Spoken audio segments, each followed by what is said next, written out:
You got locked up for a while.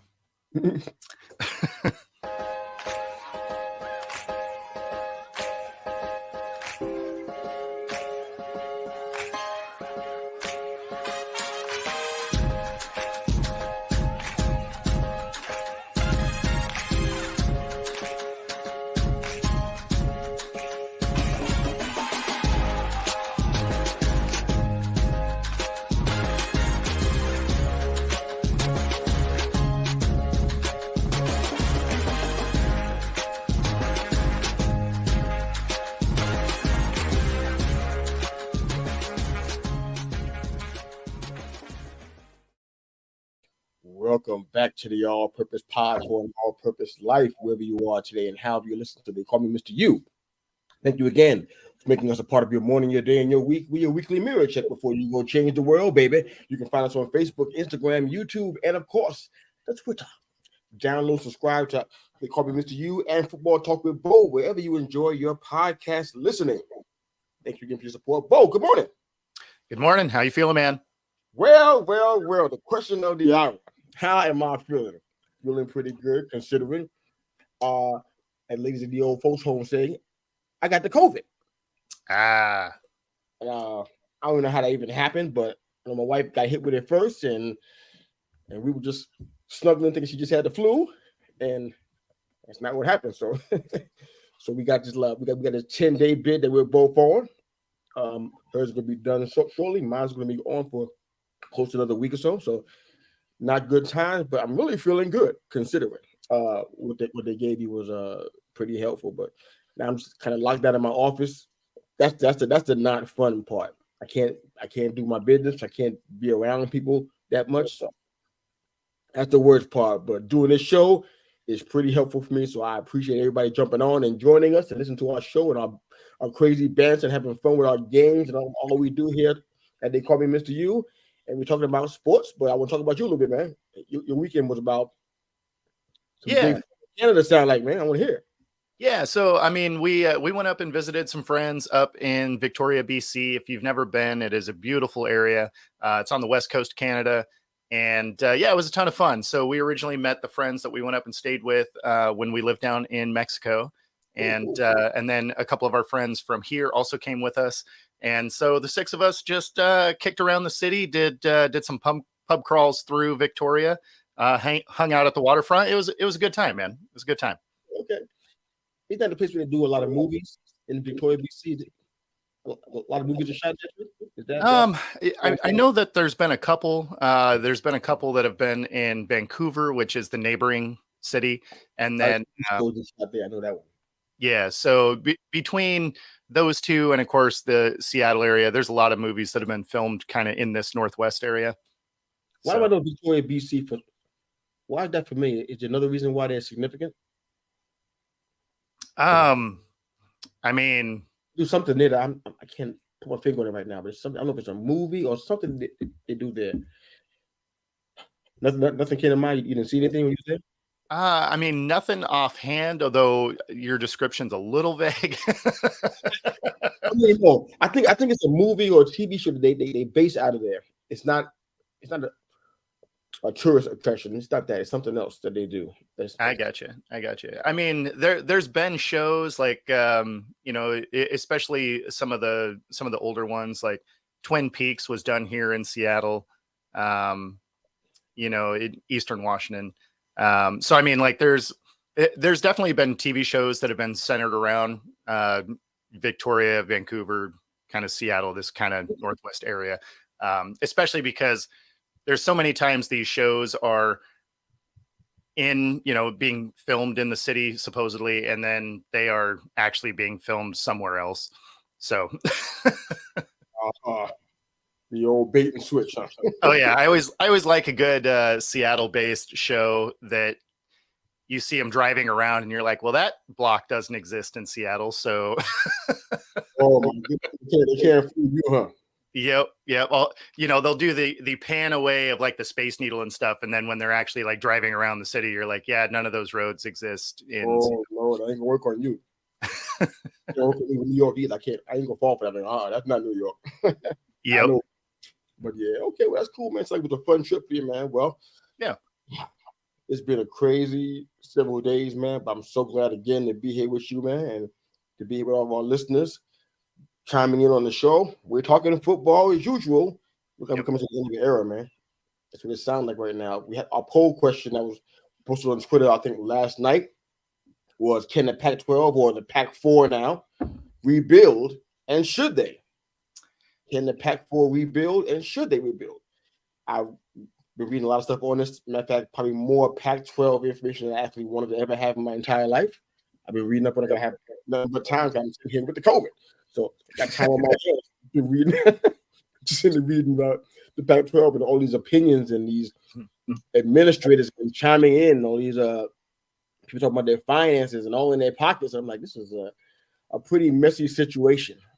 And it's I forgot the lady's name. I let her quote her name, but unfortunately I can't, man. I'm sorry. But she's on the Pac-12 side, and she's just considering that rebuilding is the best route for them. I'm like, interesting. Because from what pool are you going to rebuild from? From where? Yeah, I mean, of course they want to rebuild it because it's their job, right? Like, you're not going to vote to have your job eliminated. So of course the people that are within the organization value in rebuilding, yeah. But I mean, like, if you're looking at it as you want to rebuild it and try and make it a Power 5 conference again, I don't know how you do that, because if the way they've been talking about it, if they were to do something, they're going to merge with the Mountain West, right? Which that's fine. I mean, or a combination of the two of them. I don't know how it works, but exactly. But even with that, even if you merge all of that, I mean, your best schools are Wazoo, Oregon State, and Boise, and then everything else is kind of a lower tier of football for the most part. So it's like that's not a power conference. Even if they had the numbers, there's no way because college football is that voting kind of dumb playoff setup. There's no way you're telling me that Wazoo beating Oregon State and Boise and then a handful of other schools is going to have a shot at a playoff when you have teams like Alabama and Michigan and, at this point, UW and Oregon and, in these conferences that have a lot of good teams. There's no way you're getting the votes to even contend for a national championship, even if you were undefeated against these other conferences that have so many more schools. Even if they were a 1 or 2 loss, that undefeated isn't going to rank the same. And again, only because college football doesn't have anything to do with your actual record. It has to do with, AP votes at the end of the day. So, I mean, your record has to be good, obviously, and it has to be a good competition, but there's a voting aspect to it. And if that's what your conference is built up as, your 4th or 5th best school is San Diego State, like, this is not going to be the upper echelon of competition. So not to say anything bad about San Diego State, but they're not Alabama or Oklahoma State. That's just fair. Even they know that. Yeah, that's just fair. They got a lot to compete with, for sure. I mean, I'm not supposed to be answering the poll question and jumping in and answering the question about can the Pac-4 rebuild and should they? Are you saying that they, in your opinion, they should not try to do that? At this point, because it is flatly fallen apart, right? And the Pac-4 could become Pac-2. I mean, that's a really good possibility. There's a really good possibility that happens. Yeah. So the way I look at it is, as far as a Power 5 conference, like, that ship sailed. Like, that's not going to be a thing anymore. So it would actually be really smart for schools like Oregon State, who is putting a nice program together, and Wazoo, who over the years has had good programs. It would be smart for them to move on, potentially go to the Big Ten as well, round out that conference at an even 20 schools. That also makes it so they essentially have a West Coast division. So most of these schools would still play each other all the time. But then it also comes at a time where the college football playoff expands to 12 teams. And so if you have a Power 4, right, now you basically have two conferences and a couple of divisions, right? It is essentially how that math would kind of work. And so now you start to look like you have a real playoff system instead of the, we'll call it unique playoff setup they had before. Right. So it would almost be better if they just dissolved the thing, especially if it ends up being that Oregon State and Wazoo move on, then there's really nothing left to save. All you're doing is slapping your Pac-12 badge on another conference, right? Because none of your Pac-12 guys are coming or even still there. So, yeah, I'm wondering about this, man. I'm trying to figure out. And I know it's we kind of just thinking, and we just kind of spitball. We don't really know. We're playing armchair quarterback with this, but of course, when it comes to, like, for example, like I think personally, my personal opinion is trying to rebuild from 4 is just like, that sounds like a grueling effort.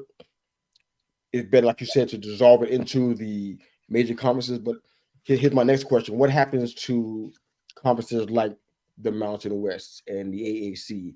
What should they do? Should they? I mean, because you have a 40. I don't think you want to have a 40 team like a big 40. It's a big. I don't think that's what you want to have going on. So should those guys come together? I mean, I've seen some of their squads, and we'll talk about it a little bit. Mm-hmm. We go through. So I got a few notes. I didn't know who was in the AAC. I had to go look it up. To be honest with you, just be honest. I actually don't either. I don't either. Yeah, so I did a legwork for it, so you don't have to. But suppose they combined together, and is that it won't be on the equivalency of what the Pac-12 would have been had they remained, but it's what's the other option? Because Mountain West and AAC can't dissolve themselves into a Big Ten or a ACC. I don't see how. Well, maybe with the ACC, it might be a bad idea. But as far as the Big Ten and the Big 12 now, projected to have 16 teams. I don't know how those two conferences will fit. And what are they going to do? Yeah, I mean, I don't obviously there's not a perfect scenario, right? Yeah. But at the same time, if you are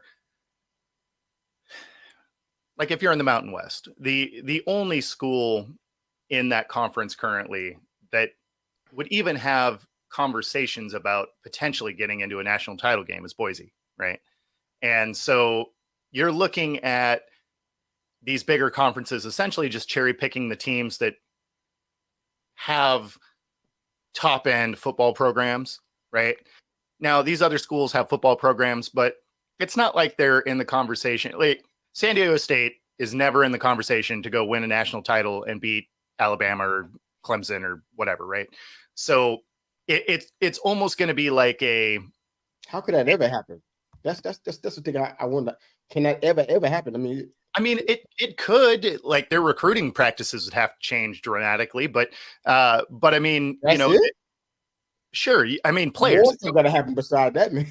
Well, but I mean, you need players to win games, right? So why would they want to go? Why would they want to go there over?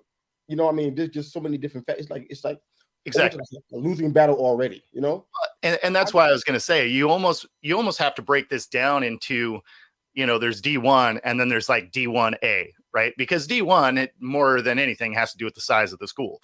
So if you are qualifying for D1, then great.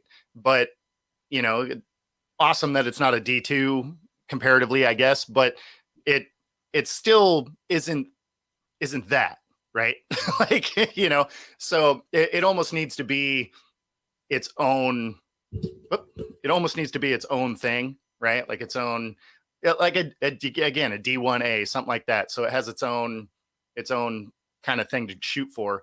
But yeah, I mean, you essentially are going to be grouping the top schools, and are one of those other teams potentially ever going to have a shot? I mean, sure, right? Because you're going to have teams like Notre Dame that's never been in a conference. They kind of do whatever Notre Dame wants to do, and they tend to be a good football team from time to time. So, I mean, there's always those outliers, right?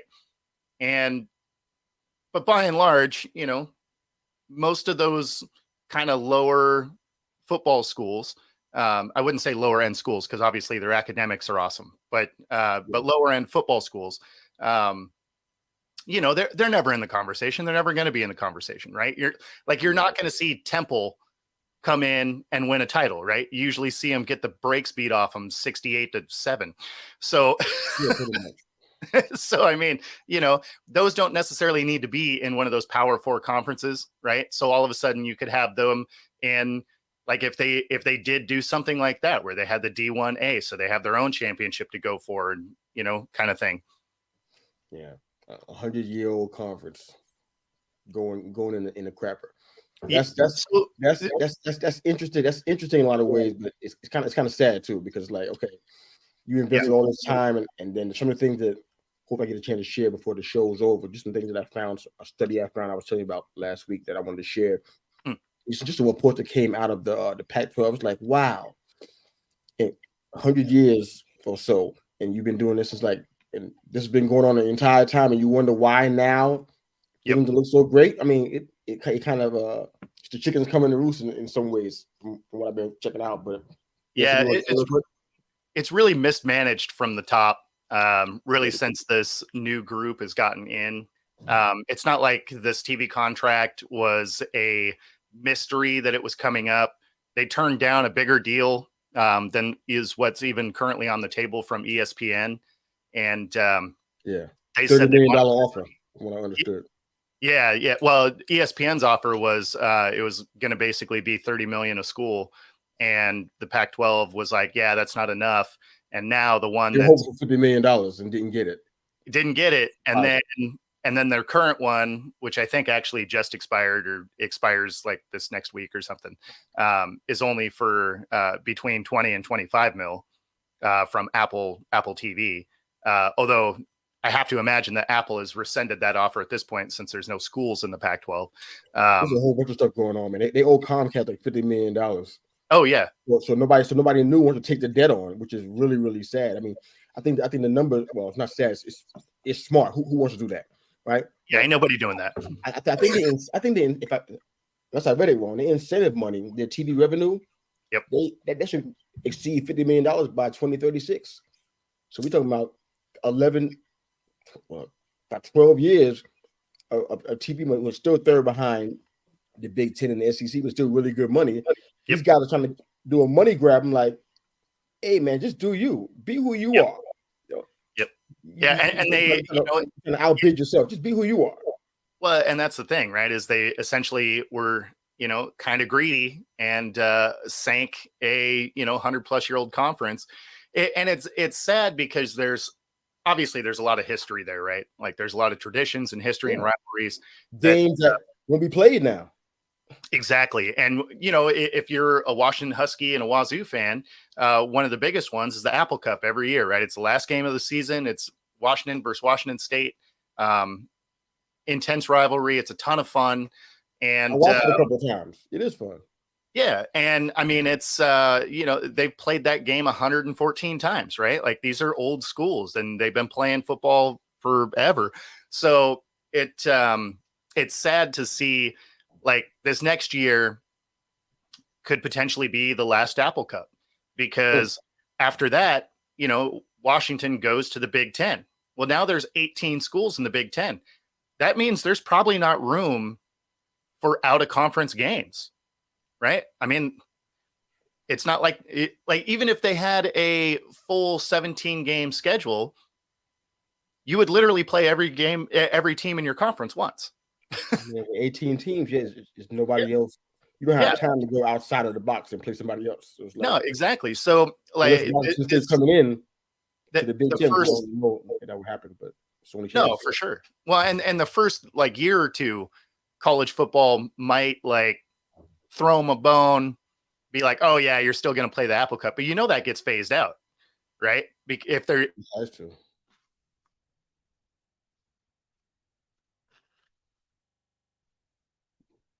Bro is frozen. Let it go.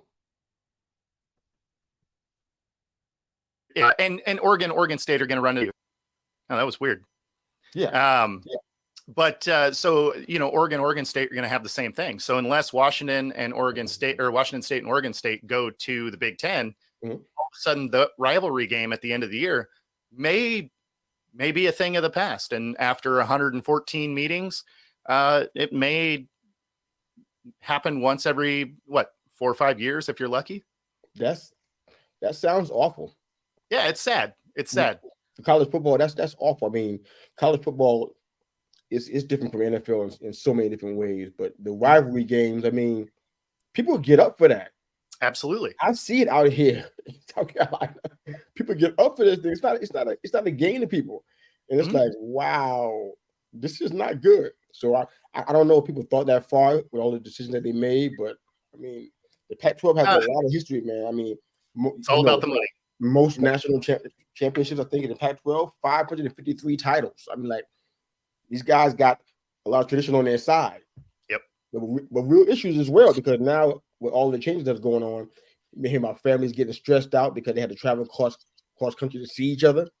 We need to be able to play at home, and now people are citing mental health concerns. I'm not casting dispersions on that. If you feel like mental health is an issue, it's an issue for you, man. So it's like it's just crazy. I mean, you got all these 409 athletes, I think it was, that did the Pac-12 study I was telling you about last week. They released it in 2015, so it was a while. So it's kind of hard to compare 8 years down the road. But it said athletes had 50-hour work weeks, and there were 2 results of the study and concentrate, and they were complaining about it for a while. And the Pac-12, I guess, just wasn't responding. I know they had a lot of minor violations of the NCAA rules. I don't know what the violations were, but I guess they were considered minor. They had about, in the poll, in this study, more than 54% didn't have time to study out of all the athletes, student athletes. Over 73% felt that the voluntary activity was mandatory, even though they said it was voluntary. And they felt the threat of getting booted off the team if they didn't engage in this activity. More than 2/3 of the respondents felt like their social lives and their relationships were being destroyed. All they had was relationships with people who were associated with the team or the school. So it's like, and USC, Utah, and I think Arizona didn't take part in the survey, but this kind of stuff has been going on for all these years. And it's like, wow. And now you got this money stuff going on. It's like people might take this as an opportunity to run out of this place. I mean, the last 4 standings: Cal, Stanford, Old State, and Washington State. And it's like, more than likely, they're not staying. Yeah. They can be optimistic about it all they want to, but the chances are, if you got issues with getting TV deals and you only got 14, what you guys going to do? Play each other 4 times a year? Well, I mean, it's all out of conference at that point, right? Yeah, I guess you can do that, but I never saw a 4-team conference. I don't know how it looks. It doesn't look successful, that's for sure. I agree with you, man. So they're going somewhere. So I think the Pac-12 is looks to be done, unless the guys pull a rabbit out of their hat and merge with somebody, which has happened before. It has, but then even if they did do that, it almost seems like you would take on their name because you're not really bringing anything to the table. You read my mind. So you can't call yourself the Pac-12 AAC. That ain't gonna work. Yeah, they don't want to got all the teams and you got nothing. So you had to go into the AAC's banner, which is like interesting. Or going to the Mountain West banner, which is also pretty interesting. I mean, you increase competition, maybe some more eyes on the product, because now people who only get to see Hawaii and Nevada, now they can see potentially Cal and Stanford. Yeah, it might help a little. It might help you a little bit, but I mean, it's not game breaking, world changing stuff right here. This is just a mess, man. It is, and it's all just money rears its ugly head again. Part. Or the love of money rears its ugly head again, man. This is just awful. Absolutely, yeah. I mean, and it's funny because the current heads in the Pac-12, I think they've only been in there for like 4 or 5 years, something like that. So I mean, they've essentially managed to destroy 100-plus-year-old conference, really at an efficient pace. Yeah, way to go, Thanos. Right. Unbelievable. They're just in that front office, like, bam. All right. Yeah. No more Pac-12. Victims of the snap. Right. I mean, it blew my mind. I know that money's always at the root of a lot of this stuff, For sure. and you kind of can't get around it. But I'm like, there are people attached to this stuff. This is the part that gets to me. There's people attached to this. It's not just teams and little building blocks you move around like little drone on the chessboard. Yep. These ain't little pawns. These are people. Yep. Lives, cities, families affected by this stuff, and these guys just sit back in their offices and make crazy decisions. Oh yeah. This is what I'm asking myself this question. I don't know. I ain't the expert here. Maybe you can help me. You're way more of an expert than I am. How do you think that you were worth $50 million with the team that you had already before they all bounced on you? I mean, aside from the big Cali one like USC and UCLA, beside that, what made you think you were worth $50 million in the current stream of things? I mean, well, I feel like somebody overplayed their hand. To me, it feels that way. From the outside looking in, without all the knowledge that you might have, I feel like they looked at what they had and they overvalued it. That's what I think. So they definitely overplayed their hand. I get where they were trying to come in because they do have a lot of talent currently. So if you take the current, Pac-12 where all the schools are still in it,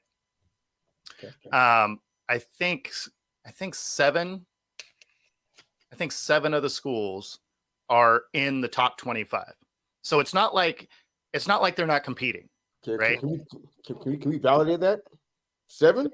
Yeah, I think it's 6 or 7 of the schools are in the top 25. Which ones? So that's what's coming out right now. I'm down there. So Washington, I know is, Oregon is, Oregon State, believe it or not, is. I don't believe it. Really? Yeah. No, Oregon State is actually building a nice program. In the top 25. Top 25. That's so Washington, Oregon State. Who else? So it'd be Oregon State. Oregon State, Oregon, Washington, UCLA, USC, I believe. I got to look because I can't remember exactly. Let's see. Cal and Stanford are in there, are they? Are they in the top 25? I don't remember exactly offhand now. I'm totally cool. Take a time to dig this up, and I want to see this myself. No, for sure. I'm shocked by that one. I didn't. I didn't think Old State was in there, but okay. Let's see. Wow, this is awesome. Okay. Oregon State is 18. Okay. So let's see. We got Washington is 10. Herman Wilder. Oregon is 18. Okay. Yeah, Oregon's 15. Herman Rogers is here helping us out, man, dropping that knowledge. Thank you, Herman Rogers. Appreciate it, guys. Oregon's 15. SC is 6. Okay, well, I'm not surprised by that. They should have been top 10 easily. I thought UCLA was too. Yeah, I thought they were. Let's see, this is as of August 14th. So, I mean, these rankings move around a little bit, so who knows? But I think Washington is 10 and Utah's 14. Yeah, Utah's 14. So, I mean, like a lot of the Pac-12. That's already 5. I don't have UCLA, but I'm sure that UCLA is probably in the top 10 for sure. All right. So did that equate to a $50 million ask though?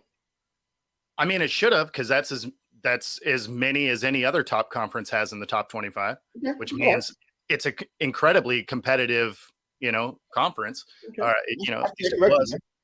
So, I mean, plus you had a dynamic, viewer getter in Dion at Colorado. So not necessarily going to be a great team this first year, probably, but it gets a lot of eyes, right? And at the end of the day, that's what TV contracts are about. It doesn't matter if you're good or not. It's whether or not viewers tune in. So because their big thing is they can sell ad space as long as people are watching. So if you have, even if it's a bad school, but you got someone dynamic like a Dion that's going to put eyes on the screen, that's a huge, ace in your hand to be like, yeah, we want more money because everyone's going to tune in to see Dion's first year at Colorado. So for you to have, all of these top 10s, top 25 programs leave, and then, a view getter like Dion leave, yeah, now you really have nothing to ask for. So, but I mean, at the time, like, I get what they were trying to do because that's what the other conferences are getting. I think where they were short-sighted is the West Coast kind of doesn't get the same pull because all of the voters, and again, college football is voting across the board, right? They're all on the East Coast. So there's a lot of times that West Coast schools don't get the love that they should just because their games aren't being watched. So that will negatively affect your ability to drive up the price of a TV contract.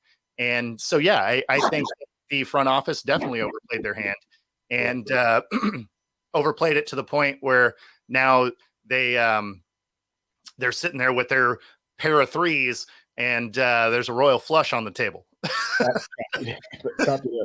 Yeah, in my estimation, man, they definitely overplayed their hand. As far as me with the $50 million part, I can't equate that. I think I said that before I made my statement. I can't equate if they were $50 million or not, but I just kind of felt like they were just like,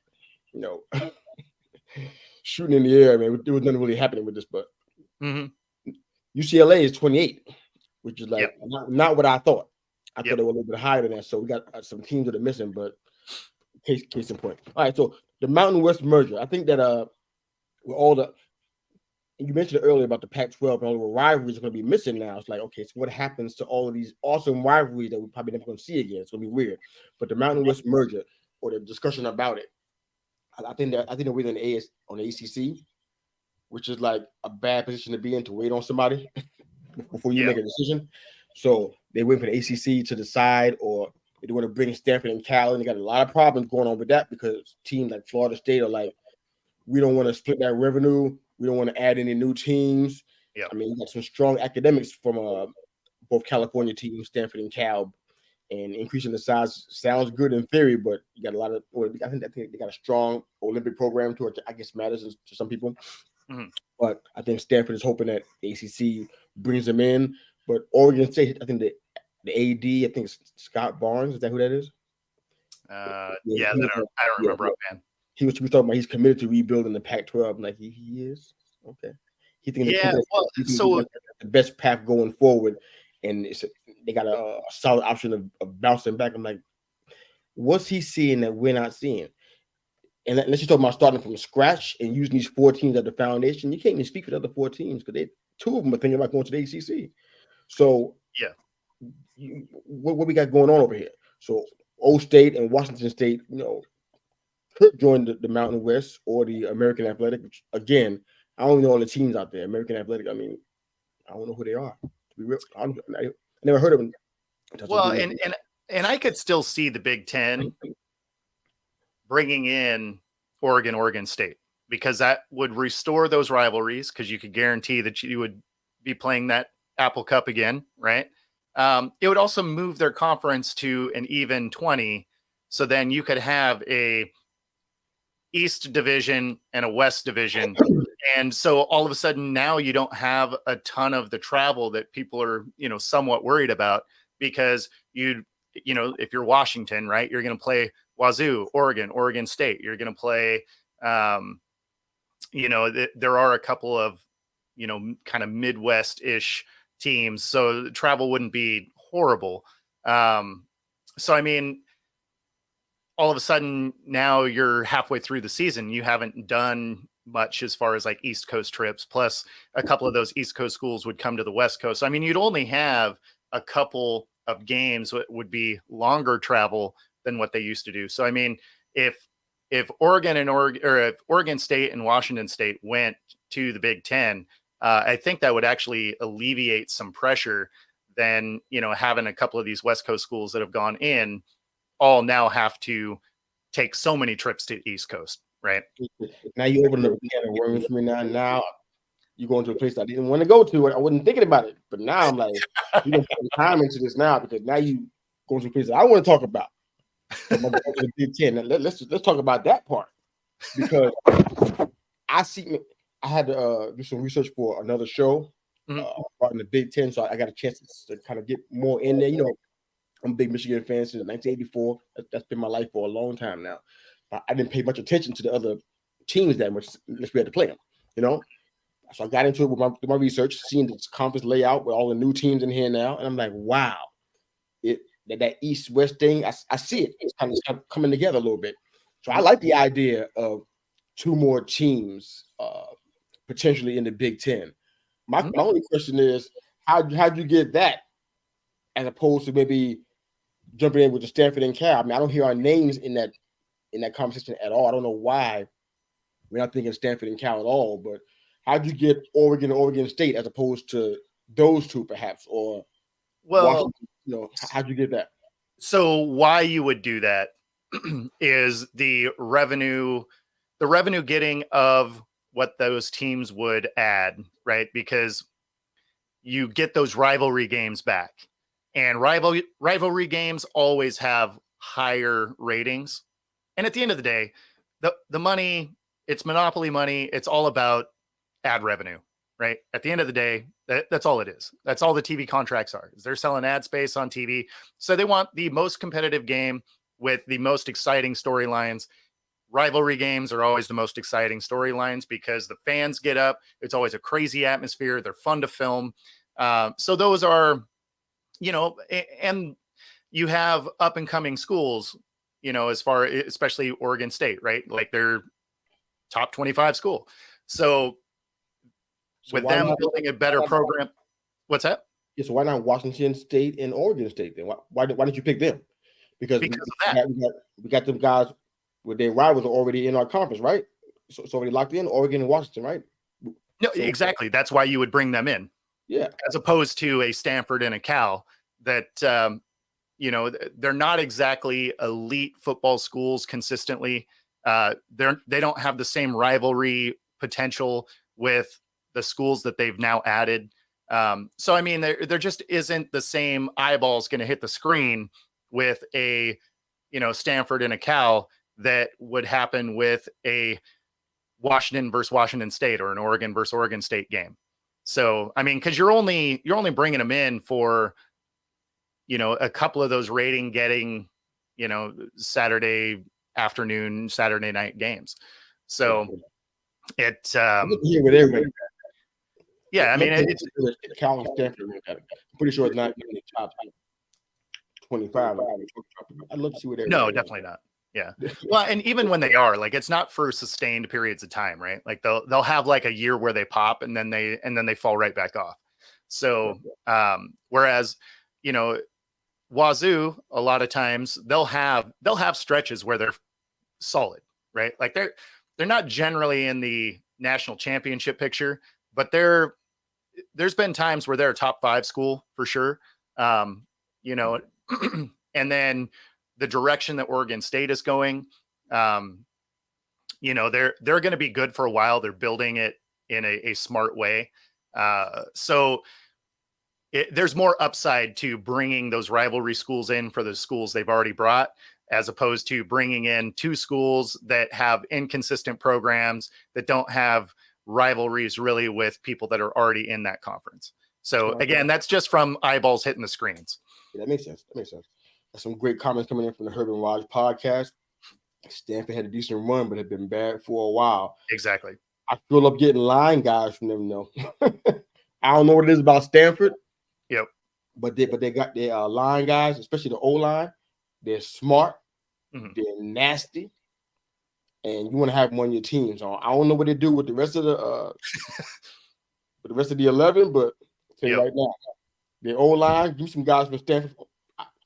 I'll take them in a mock draft or real life any day of the week because they're always good. Yep. Thanks, Urban. So Mountain West, you're gonna hear the name a lot probably until this whole saga gets resolved. I think they got a current media contract with Fox and CBS. I think runs out in about 3 years, 2026. It's only paying about $4 million a year though. Look at the rest of the Power 5 TV contracts. a minimum of $30 million. You see that they're not competing. So if Stanford and Cal went that route, I'm sure split that amount of money. This small pot that's just split. Yeah. Well, and to respond to Herb and Raj here is, they had a decent run, but they've been bad for a while. And the problem is they've been bad for a while recently, right? Currently. And TV contracts are generally, 5 years. So if you're trying to bring in, schools, you want to make sure that you are setting yourself up for that next TV contract. So if you're looking at a school to bring in, are you going to bring in one that's building and is going to be good for the next few years that will help set up your next TV contract? Or are you going to bring someone in that's in full rebuild mode that, really hasn't been competitive, that kind of drags down your product? So had this been a decade ago when Stanford did have, some pretty good teams, then you'd be looking to try and bring in maybe a Stanford instead of an Oregon State, because Oregon State really wasn't very good a decade ago. So, I mean, some of it just has to do with timing. And as it sits right now, they're not that school. And so they could end up on the short end of that stick for sure. Yeah. And to Oregon State's credit, in this scenario, they may get brought in because they happen to start getting good at the right time. And just like anything else, timing is key. Look at the draw. So do you know how these votes work speaking of the ACC specifically, do you know how these votes work with the expansion versus non-expansion? Do they have to have a majority vote or have to be unanimous? Do you know how it works normally? I think it's majority. I don't think it has to be unanimous. I'm asking that because the ACC has that kind of scenario sizing up right now for expansion. They got 5 votes for expansion. Okay. Notre Dame, surprised they got a vote. Notre Dame, Miami, Wake Forest, Louisville, and Georgia Tech. Okay. The no votes are Florida State, Clemson, and North Carolina. So you can tell it's not the entire conference. How did Notre Dame get a vote? I don't know how they got a vote. They're independent, right? that doesn't make any sense. I don't know how that would like me voting in Canada. Like I have no skin in the game, but I feel like that guy's all right. Like that doesn't make any sense. It doesn't make sense to me either. But we can take Notre Dame out, and they still have a majority vote over the no votes right now because the other schools haven't chimed in at all. So I don't know how that works. I know ACC has a need for more revenue, which is had been a problem for a while. They need to have a stronger reputation in a lot of areas. They want to have more academic credibility, which is like something that I think they've been challenged with. I mean, if you go back and look at some of the old stories of issues that happen on school campuses and that kind of stuff, a lot of times the ACC is usually in the thick of it. And it's usually because they don't either it's not run well, or you got a lot of kids that are just there for reasons other than the education, and it kind of spills out into the streets. But those two Cali teams, that's why they are of great interest. That's why Stanford and Cal are kind of on the radar because they got to build a reputation up. So that's a weird thing going on there. But SEC and the Big Ten, they start new TV contracts, I think, soon. $30 million annually more than ACC, so they got a long way before they catch up. But it's better than the no TV contract they're going to have if they stay where they are. What do you do when that happens? You move. What do you do? Move, right? I mean, radio. What do you do? Right? I mean, you look at it this way. You look at it as you live in a condo building and all your neighbors sold to a developer and you're the one that's holding out. I think they're still going to bulldoze your building, man. No question. When you go to work. Exactly. So, I mean, at some point, the remaining schools are going to have to pull the trigger and go somewhere else. I can't imagine they're rebuilding the Pac-12 at this point. It doesn't even make sense. Like, I don't know how you keep the name basically merging with a different conference that owns all the schools already. Like, all right. So the Herb and Raj podcast said that this is what they found out, that Notre Dame is technically in the ACC, except for football and ice hockey. Weird. I know you've been had ice hockey, so I don't understand. Are you independent or not? Selectively independent. That's really weird. I didn't realize that. How'd you get the privilege? Yeah. How do you just get a duck out of a conference for a couple of sports? That doesn't make any sense to me at all. Okay. Well, so far there's a overwhelming. Well, it's not overwhelming. There's a majority vote for expansion. So we'll see how that goes. Excuse me. I'm excited about the Big Ten expansion, though. I really am. Yeah. To be honest with you, I mean, out here, I'm limited by what I get the chance to see because they play games with the whole blackout and that kind of stuff. It's really weird. Yeah. But I get to see all the Michigan games out here because I got the little thing set up for me. But I get tired of seeing them play certain teams. It's no offense. The team that you think I'm thinking about, it's not that because these guys play us tough no matter what. Yeah. So I mean, I ain't talking about the opening game against Rutgers. I don't mean that, but these teams still play you rough and it challenges us. I like that. I want to have the competition. So expansion to me is opportunity to have more of that. I don't want to be blowing everybody out. At the same time, I want to have an undefeated season too. So now, question for you, Bo: Big Ten expansion, is the era of the undefeated team over because of especially in the Big Ten specifically? You think it's over, or do you think it's still? It's still at play. It'll be less consistent, right? Like it's not going to be there's an undefeated team every year. It'll still happen, but what I like is competitive football, right? So I don't want to see somebody just absolutely getting beat down week in, week out, and then there's one competitive game, and then there's two more where you're just beating the brakes off somebody, and then one more competitive game. Like I want to see competitive games each week. So does that mean there's not there's no longer undefeated seasons? Yeah, I mean maybe, which I'm fine with that. Like I want to see good football. And when you see a team like Temple get absolutely smashed, like that's not fun to watch. Like I'm turning that off at halftime because it's already 35-0. Yeah, it makes me sad, man. Yeah, you're just like, okay, cool. It's my team doing the smashing. I'm still sad. I'm like, my goodness, is there a mercy rule in play here? Is there a towel we can throw in?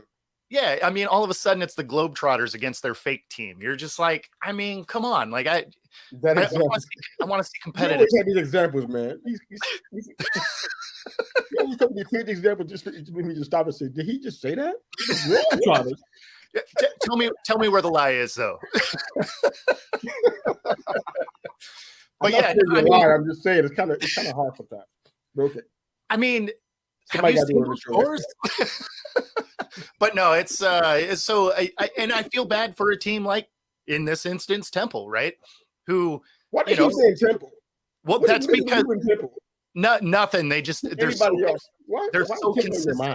so consistently getting routed. Like if you ever watch the ticker tape at the bottom of the screen, anytime Temple comes on, it's like 65-10 or something. You're just like, man, like I never noticed that. Now I got to look at ticker now. Yeah, when you're watching college football, it's one of the most consistent routes, and you're just like, God, I feel bad for those students, right? Could you imagine being on a team where you're just getting smashed every week? Like that would be brutal. Great education in school, but it's like, wow, okay. Let's jump into football. But first of all, let's say good morning, everybody. Herb and Raj podcast every time. And good morning to Herb and Raj. Yep. Tino, what's up, Tino? Back in again. Right on time, Tino. Good morning, brother. All right. Quick transition to some NFL real quick, man. Then I got a game for us. Cool. I know how you love those so much. All right. So best free agents destinations. All right. Now we got three guys I picked out: Kareem Hunt, Anthony Barr, and Leonard Fournette. Best names I can find that I thought were interesting. All right. Kareem Hunt is considering the Saints and the Commanders. Then he went there to both teams to visit. Okay. Anthony Barr visited the Giants, but left without a deal. Visited the Saints, left without a deal. Leonard Fournette visited the Colts. Not sure who else. What do you like there for Kareem Hunt, Anthony Barr, and Leonard Fournette? It's not the game. It's just a question about the NFL, by the way. Yeah, I mean, Hunt to the Saints could be interesting. Okay. Left without a deal, though. Yeah. Well, I mean, yeah. Fournette. Man, that Fournette is at a spot in his career that production had dropped off so much. I think he's just kind of a situation where get in where you fit in, right? Like if he can get a contract, he needs to get in there and show that show that he's still that guy, right? Because I mean, when he was with the Bucks, he really only had a couple of good games, and one of them was against my Seahawks because they couldn't stop any kind of running game. But he really didn't have a good season overall. Like his numbers didn't jump off the page. So I think for a guy like Fournette, his first season with the Bucks was really, I thought that was pretty decent. Yeah, it was all right.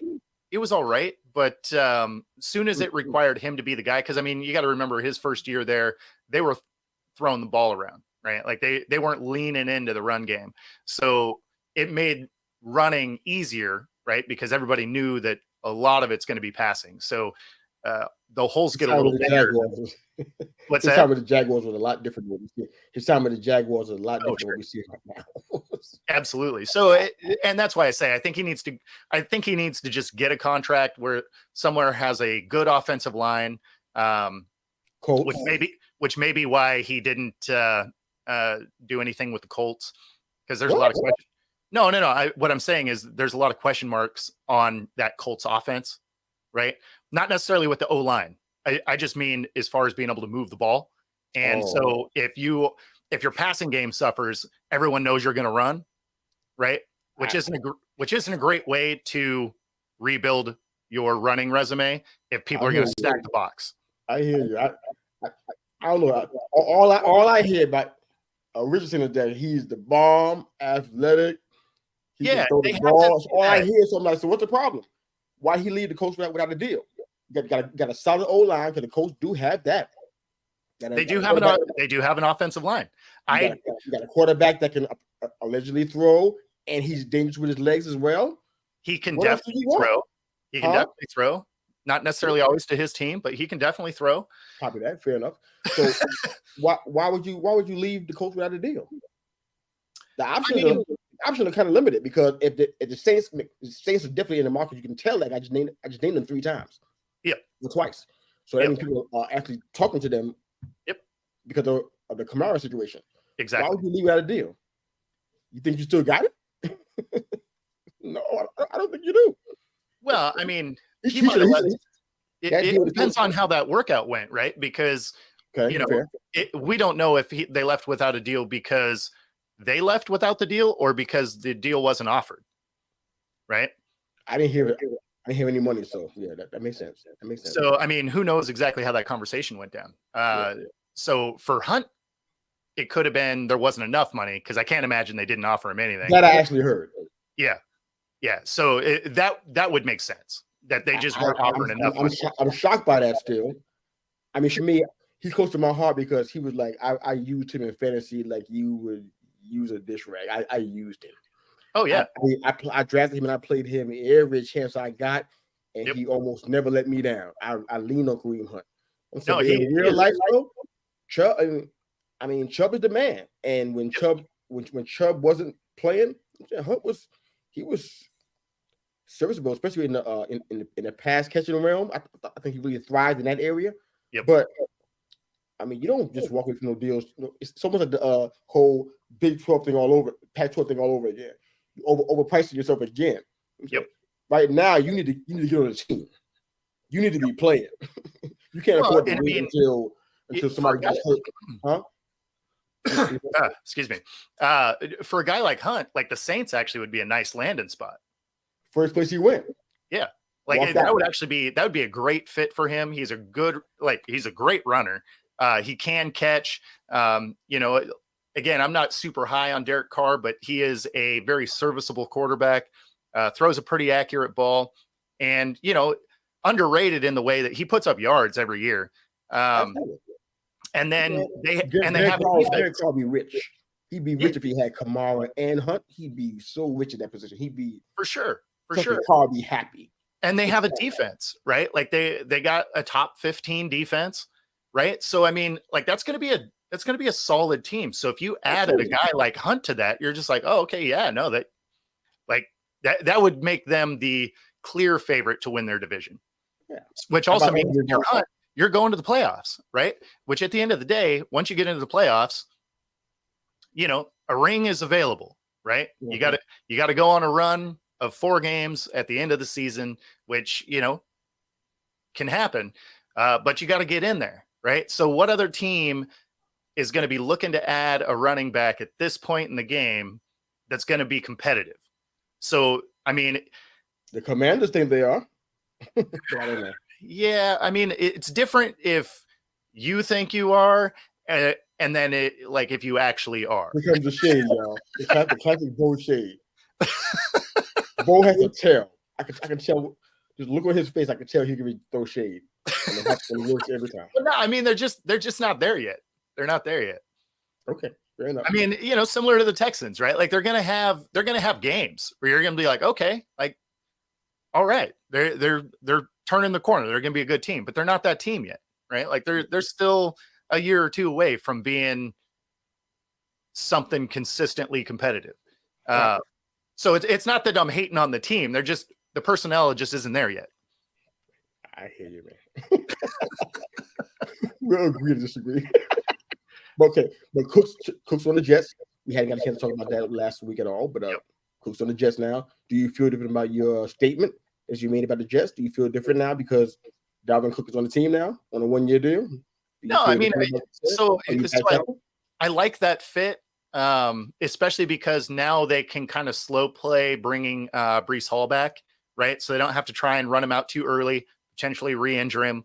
Obviously, Breece Hall probably isn't a huge fan, but he should be happy.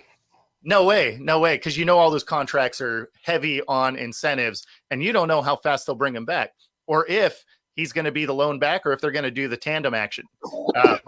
And if they do a tandem action, depending on how that contract is laid out, you may not be able to hit any of your incentives. So he needs to get well. That injury that was not great. No, for sure. He needs to get well. And they only have Cook on a 1-year deal. So that should tell Breece, if he's listening and he's paying attention, they should tell you that the Jets have confidence in you because they didn't give Cook a 3-year deal. Exactly. How old is he? Like 28 years old? Cook? Yeah, something like that. He's young. Yeah. Well, I mean, the Vikings ran him. Yeah. Him and Madison, but he's young. They gave him a 1-year deal. Hall should not complain. You open your mouth and say a word. Be quiet. Heal up. Yep. And get back on the field. Exactly. So yeah, no, I like the fit for him. I don't know that it necessarily moves the needle so much as far as whether or not they were going to be better in that division than they were before. Just because, I mean, Breece Hall was lighting it up before he got hurt. So it's not like it was a significant jump up from that position. They just have somebody that can start week 1. So my thought for them is pretty much still the same. They're probably the second team in that division, depending on whatever Miami does, right? Because you have to rely on Tua staying healthy, which who knows? Like he didn't in college either, right? So my house on it. Not at all. So I mean, if Tua stays in, they're probably the third team in the division. If Tua ultimately leaves at some point during the season, that'll probably, even if it's for a game or two, that'll probably be the difference. And then they would be the second team in that division. So, but I still think the Bills are the team to beat. I think they do take a step back from where they've been the last couple of years, but it's only going to be the difference of like a game or something. Like it's not going to be a huge drop off. All right.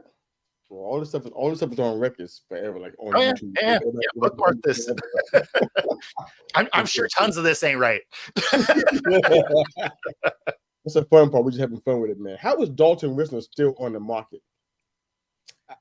I'm trying to figure out what's wrong. Is something wrong with him?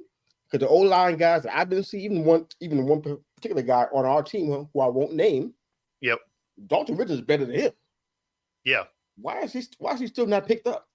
I mean, it's a side thought. I have no idea why. I'm just thinking about this out loud.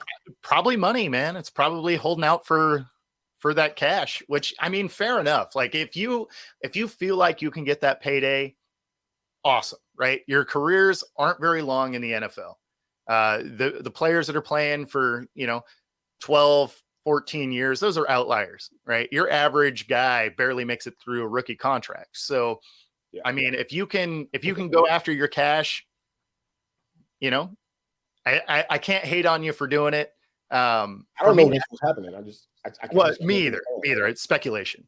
He's been there for a long time. I'm like, he's good, but he's not money demanding good. Like I'm a holdout like D-Hop. That's not. He's not like that. So it's like, but he is the best O-line guy out there that I think, in my opinion, that's a free agent right now. His name is far above the rest of them, and he's young too. So I don't understand that. Well, and I think that's where the thing is he's probably going after some money that he can't quite get. Okay, this is gonna be fun. I'd love to get him, but I don't think it's gonna happen for us. But all right, so let's end the show with a game, man. All right. You excited about the game, man? I mean, always. They're always. I think I'm doing the games to you. I don't. That's not my intention. You know that, right? No. When I come on your show, you can quote unquote do it to me too. I mean, it's not intentional, okay? Yeah. Okay, let's play contender or pretender. All right. Sure. Now, the teams that are rebuilding, in my opinion, I'm taking them out of the running. Okay, that's the Rams. Yep. The Bucks. Yep. The Cardinals. The Falcons. The Raiders. The Panthers. Bears. Texans. Pats. Commanders or Redskins. Whatever. The Packers and the Colts. Not that they're rebuilding, but either they're rebuilding or they're a year away from some kind of new transition. So, taking them out. The Chiefs are returning champs. I'm taking them out. Sure. Everybody else left. It's fair game. Here we go. Contender or pretender? Yep. Bengals. They're a contender. I don't. You really like them right now with Joe Burrow being out indefinitely? Do you know? So I don't love them. I don't love what happened to their defense isn't as good as it was last year. So they're still a contender. But they're a fringe team. I wouldn't call them a pretender though. Like they can go on a run. Okay. Contender. But they're kind of a lower end contender. Jaguars. So I mean, keep it short, baby. they're a contender. They have the pieces they need, and they have a division they can win. Whew. All right, Broncos. Pretender. I got to see Russell Wilson actually complete more than 50% of his passes. Love it. Dolphins. As long as Tua stays healthy, they're a contender. They got a lot of speed on that team. Bills. Obvious contender. Yeah. Obvious contender. Jets. They're a contender. I mean, they got the pieces. They just got to equate it to wins. This is for a Super Bowl. Yeah. Super Bowl contender. That's what the game is about. Yeah. Okay. Cowboys. They have to be a pretender until I see them win a game in December. I really can't jump on board with that. Fair, and that's factual as well. Saints. So they're, I guess, a pretender. They'll win their division. I think they're a wild card victory, divisional exit. Yeesh. Wild card victory, divisional exit. Vikings. Pretender. See that one coming. Browns. Pretender. Titans. Pretender. Ooh. Steelers. They're not there yet, so I guess pretender. Yeah. Eagles. They're a contender. I liked what they did in their offseason. It hurts me, but whatever. Yeah. Ravens. What's that? It hurts me, but whatever. Ravens. The Ravens should be a contender. I gotta see it. I'm with you. So because pieces they have. Jackson goes down again, like he has. I think the past 3 years. Am I wrong? So what happens then? I'm not there yet. How about the Lions? Ooh. No matter what they say on your Twitter page, you tell me what you think. I don't care what they say. You tell me what you think. Yeah. So I feel like they have to be a pretender at the moment. There's a lot of history that I need to see them overcome. Don't post that on Twitter, just so you know. It could get ugly. There's a big Lions contingent out there. I don't know why they think that. Nothing's happened yet. Well, no, I think they win their division. I think they win their division. I just don't think they win a Super Bowl. That's not the question. The question I've been asking is Super Bowl contender. They've been saying Lions. I'm like, really? Wow. Okay. All right. Last few. New York Football Giants. You're gonna hate this, but they're a pretender. You don't think we got it? I don't think you quite do. We'll come back to that one later. 49ers. They're a contender. I mean, they've been in 4 straight championship games. They don't even have a quarterback, but they're better than the Giants? Are you crazy, man? They don't have a quarterback. They proved they were better than the quarterbacks. Giants. That means you have none. What are you talking about, man? How can you say this? See, that was a test, man. You failed, man. The Giants got more stuff going on than they do right now, except for the. Are you kidding? They were winning games. Wide receiver thing. Other than that, come on. They were winning games with 3 different quarterbacks, and not like winning a game here, a game there. Like they were going undefeated, swapping quarterbacks out. That is biased, man. Where they do that? Where they do that at New York? That's not. I'm talking about that one offline, man. That's biased. No, that's not right. Okay, last 2. Chargers. Oh, pretender. Ooh. Yep. Ooh. And the last one, your favorite team in the whole wide world. Yep. The Hawks. Pretender. Ooh. You should honest about your own team. You just lied about mine. But we all good, man. Have you even watched your team? Come on, man. Yes. I'm seeing a lot of good things happening. Those don't care about preseason. I get that, but man. So here's the thing. We've never been that together, Bo. I mean, I know it's preseason, but we've never been that fluid ever in preseason. I can think of in years. I can't even go back far enough to remember the time when we were that fluid. We had continuity. No, so like you guys are going to be a good team. I just don't think you're a Super Bowl team. I mean, last year was going to happen the way that it did. No. You guys. Nobody predicted that. That's why. No. You guys were better than I thought you were going to be last year for sure. But so why can't we go? Why we can't go higher? Well, when I'm looking at the makeup of the Niners, right outside of their quarterback, they got studs everywhere, and they have a top 5 defense. And then, I mean, and no quarterback. And then literally with Jimmy G, they rattled off a ton of wins. Yeah. With Purdy, they rattled off a ton of wins. They didn't lose a game until they had CMC taking snaps because there just weren't any more quarterbacks on the roster. I mean, exactly. And nothing's changed yet. They still don't have any quarterback yet. How are they a contender? They don't have a quarterback. The odds of you losing like Trey Lance more than anybody else does. Well, no, Trey Lance. This is Darnold, what, 3rd or 4th team? Nobody trusts him like this to carry their team like that yet. Well, that's the thing. Like he's not even ready physically. They hated Jimmy G. They tried to push him out of the building for 3 straight years. He still went like 5-0 with them. I know, man, but how are they a contender right now? That's the question. I don't understand I don't get that part. We said about the Giants is cool. That don't even bother me that much. But how you say the Niners are a contender? No, man. Well, because Purdy was out there playing, right? So supposedly they got their guy.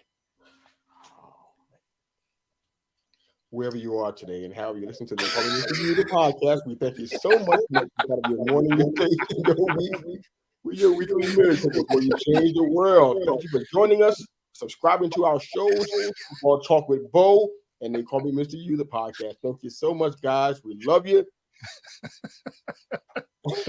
Mr. U is mad today. How are the Niners a contender? Post that on your Twitter page, Bo, today. You tell me what comes up. Tag me in if I can see it too. Tell me it. There's no if people say more than 50% say that they are contenders. Oh no, I'm running this poll. I'm running this poll. I will run this poll as soon as we get done. Talk about the Giants all you want. I'm used to Giants hate. That one moves the needle for me. I'm used to that. What I saw recently, I like it. No, like if that happens in the season, everybody's in trouble.